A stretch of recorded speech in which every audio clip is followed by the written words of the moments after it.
partindo para mais uma trilha. Nesta trilha, pensaremos as condições de produção e formações imaginárias.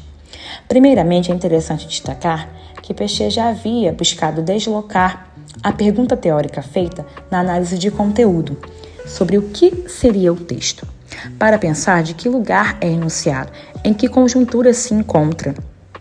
O discurso é entendido como efeito de sentidos entre A e B, ou seja, entre esses pontos, entre essas posições. Diferente do esquema de comunicação de Roman Jakobson, que pontuava a questão da transmissão de informação, o que Péchet desloca para efeitos de sentidos. Nesse movimento, são tratadas as condições de produção e somente na primeira fase da análise automática do discurso, em 69, as formações imaginárias.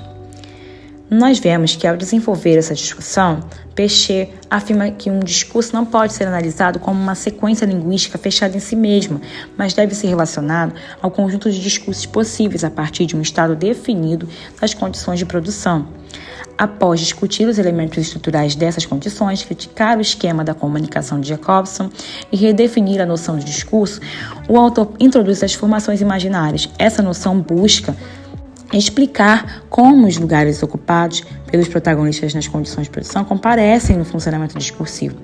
Assim, embora A e B ocupem lugares em uma formação social, esses lugares não aparecem diretamente no discurso, mas são representados pelas imagens que os sujeitos constroem de si, do outro e do objeto sobre o qual falam.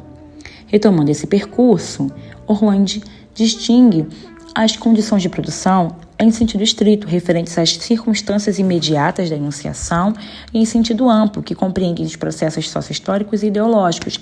Para Orland, a memória discursiva integra essas condições, pois todo dizer está diretamente relacionado a outros dizeres que o antecedem e sustentam seus sentidos. Nessa perspectiva, Thénardier, em seu vídeo sobre as condições de produção pelo canal INCIDIS, ressalta que recorrer à noção de condições de produção significa pensar a relação entre um discurso e o sujeito que o enuncia com os processos de produção, reprodução e transformação das relações sociais, processos que delineiam trajetórias de sentido.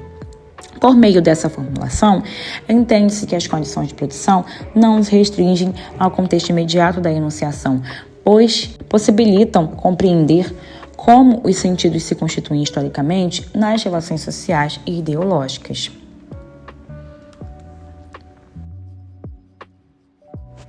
Assim, ao pensarmos essa formulação a respeito das condições de produção e a sua reflexão histórica, compreendemos também o cenário de localização dos sujeitos, considerando sua posição no discurso.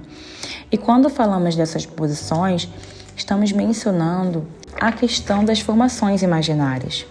Formações imaginárias essas que são projeções feitas para dizer o que, por exemplo, o sujeito A espera do sujeito B, ou o que o sujeito B espera do sujeito A.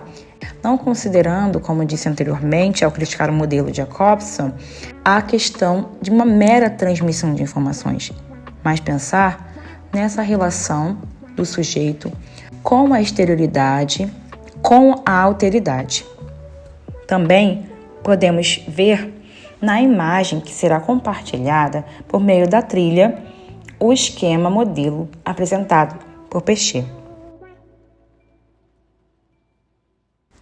Outro ponto importante de ressaltar é que em 1975, Péchet e Fuchs participaram em colaboração escrevendo um artigo de reformulação de alguns conceitos importantes que Péchet trabalhou anteriormente em análise do discurso de 1969, a análise automática, retomando criticamente a noção de condições de produção apresentada.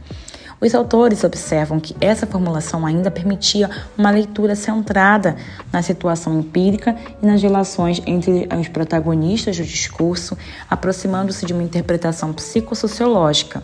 A reformulação desloca o foco para o funcionamento da ideologia na constituição do sujeito, articulando as condições de produção às noções de formação discursiva, formação ideológica entre discurso e assujeitamento. Estas que não iremos nos aprofundar muito por aqui.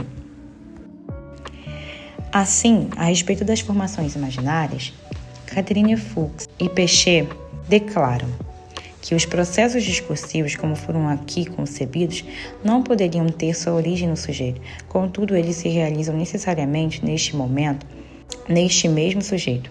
Essa aparente contradição remete, na realidade, à própria questão da constituição do sujeito e ao que chamamos de assujeitamento. Sobre este ponto, impõem-se certos esclarecimentos em relação às formulações ambíguas que o texto de 69 fornecia, principalmente referentes às condições de produção. Essa ambiguidade residia no fato de que o termo condições de produção designava, ao mesmo tempo, o efeito das relações de lugar, nas quais se acha inscrito o sujeito e a situação, no sentido concreto e empírico do termo, isto é, o ambiente material e institucional, os papéis mais ou menos conscientemente colocados em jogo, etc. No limite, as condições de produção, neste último sentido, determinariam a situação vivida pelo sujeito, no sentido de variável subjetiva, atitudes, representações, etc., inerentes a uma situação experimental. Podemos agora precisar que a primeira definição se opõe à segunda, como real ao imaginário. E o que faltava no texto de 69 era precisamente uma teoria deste imaginário localizado em relação ao real. Na falta dessa localização, era inevitável, e foi o que efetivamente se produziu, que as relações de lugar fossem confundidas com o jogo de espelhos de papéis interiores a uma instituição, o tempo aparelho, introduzido acima, sendo ele mesmo indevidamente confundido com a noção de instituição. Em outros termos, o que faltava e o que ainda falta parcialmente é uma teoria não subjetiva da constituição do sujeito em sua situação concreta de enunciador.